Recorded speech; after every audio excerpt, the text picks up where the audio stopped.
Yes, analyzing the overall race and what transpired during the race. To Verstappen, it's a 10 over 10. He got it right from the start to the end. Managed his tires well, especially in the last stint of the race. When he went on softs, he was able to do a beautiful job with his tires with the race. Controlled from the top, no issues, nothing hampered him. Did a beautiful race. Then to Perez. Perez still shows he has not learned how to drive the Red Bull, which is a very bad start of the race for him. He was able to come back like he did all through last season. He can't keep being a king of comeback when he can't race against his teammate on some races. He had a very bad qualifying lap. Now coming into the race, he suffered some little setbacks and later came back in the race trying to overtake, made the pace work for him, but he was still unable to keep up with the pace of his teammates. Those might be little things that might decide his fate this season as to if he will get the seat, but certainly there is no guarantee that he's going to get the seat. Now, is there a guarantee is going to finish in Red Bull this season? That is yet to be determined, and that will depend on how he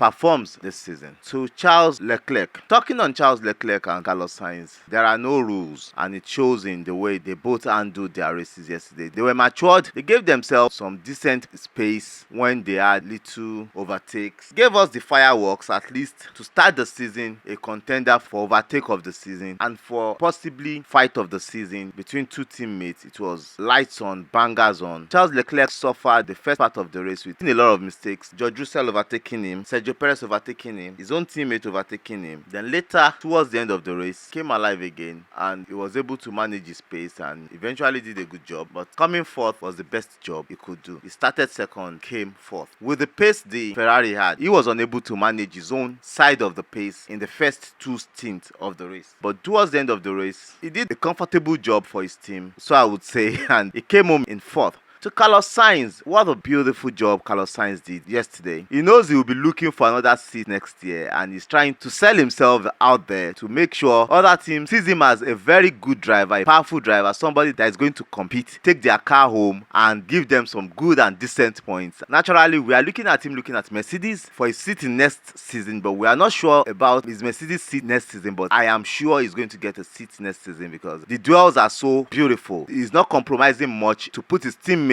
in grave danger because they both respect themselves and they are giving us good races. His qualifying is marvelous. His race pace is beautiful with the pace Ferrari has, but I still think the Ferrari drivers are not giving us the true potential of the Ferrari. It still looks crazy to see how the Ferrari team can manage their car. I think they need experience there to get that car to a championship level. They have a good car, but competing with Red Bull in this stance and possibly if Mercedes comes back up, it will be a very, very difficult ask for them because they need an experienced driver. They'll be able to play with setup a lot, look at how they can drive their team forward, which would help them certainly, and I think that would be a good thing for Ferrari. And to George Russell. George Russell was great yesterday, and I think some of the things the Mercedes suffered were overheating. That overheating issue they suffered made them to be losing about 6 to 7 tenths per lap to their competitors, although the drivers didn't make it seem like they're having overheating issues and they were doing a lot of lift and coast all through, especially the second part of the stint of the race to the ending of the race.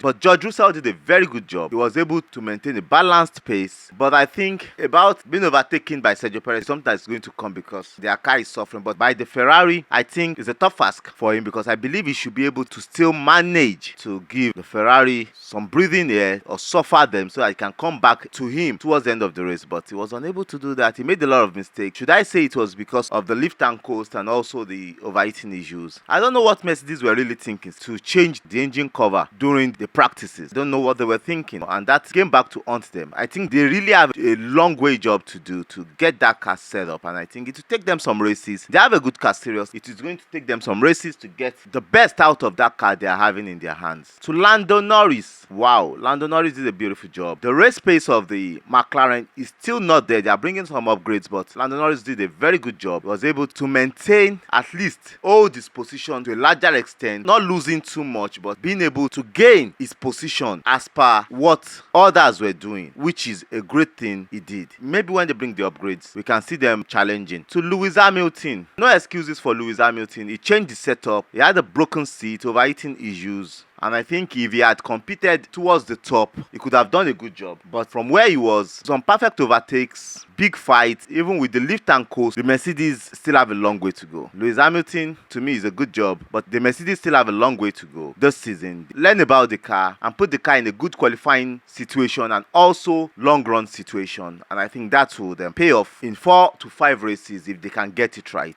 Oscar Piastri, not so bad a job. Same with Lando Norris. Maintain his position, maintain his pace. For his car, he didn't do too bad. Certainly, I am sure if they had like 3 or 4 extension in that race, Lewis Hamilton could have gotten Lando Norris, possibly. But Piastri did a very good job yesterday. Didn't do too much. They are not having a very good long run pace car, so for me, he did a very good job. To Fernando Alonso, the Aston Martin, we didn't get much information about their Aston Martin, but they have a good pace. They were second to the Red Bull at a particular point in time. On some occasions, I saw the Nico Hülkenberg as doing a better job than Aston Martin at some particular point in time. His average times were faster. Diaz had a good pace in hand, but I'm not sure they know how to get it done. They've been able to build a good car last year. Now learning the car into this year, bringing some upgrades to the car, making the car better, and I think they're getting it. But I think they are missing some key components of the car and some key components of themselves. And so also Lance Stroll, same but a little bit lower than Fernando Alonso. With all the experience he has, Fernando Alonso is still showing that he's not just old, but he's a master tactician in the team, doing a good job for the team. And I hope Fernando Alonso is able to stay in the team for like 2-3 years. And I don't know what Lance Stroll will do with his career. If he keeps going on like this, he might be replaced. But I'm sure his father would not want to replace him because there's no job outside there for him. His father might still hold on to him. For Fernando Alonso, quite a good pace for Fernando Alonso. But for Lance Stroll, not a good drive for him in that Aston Martin. The V-Cabs,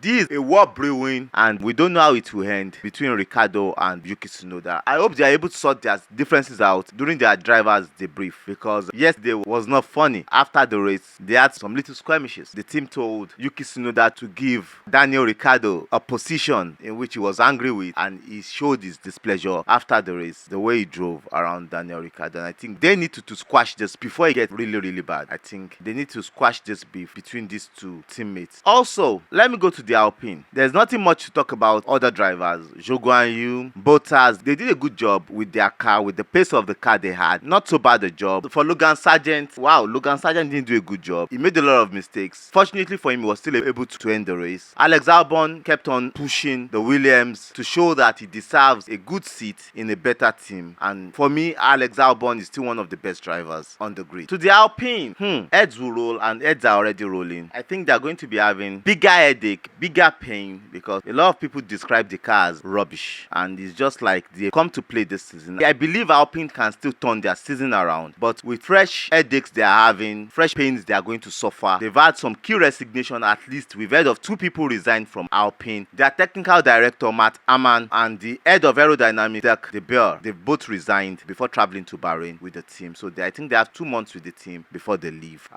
These are fresh headaches for them coming into the season with them, and I think they have a long way to go. They can still turn their season around, but with all the investment they had last season, over 200 million from the Mark Heleni consortium, with the sports people, Anthony Joshua, Trent Alexander-Arnold, a lot of guys investing money. Heads will roll. Heads are going to roll. So I can't rate their drivers because the car is overheating, the car is overweight. A lot of things are going on with the car, so Alpine needs to sort their problems out. They can still turn it around like McLaren did last season. That's for all the teams. Mercedes looking at where they are to where Red Bull are. It's not like magic. They are still far back. They need to get themselves back into the game, and they can do it. It's a Mercedes team. They did it with bad cars. Now they have a good car. They can still do a very good job with the good car, and that is it. And rating all the drivers, Max Verstappen 10 over 10. Nico Hülkenberg, I'll give him a 4. He made a silly mistake at the beginning of the race that cost him that. Lewis Hamilton a 6 over 10. George Russell a 5 over 10. Sergio Perez possibly 7. Charles Leclerc, I give him a 7. I give Carlos Sainz a 8. Majority of the rest they take from 5 to 2. That's the major analysis biting in the race. If there are other things we look at from the data, we'll be able to update you and tell you what is going on and what these teams need to do and what you should be expecting from the next race. Yeah, bye. We love you. Bye. Cheers.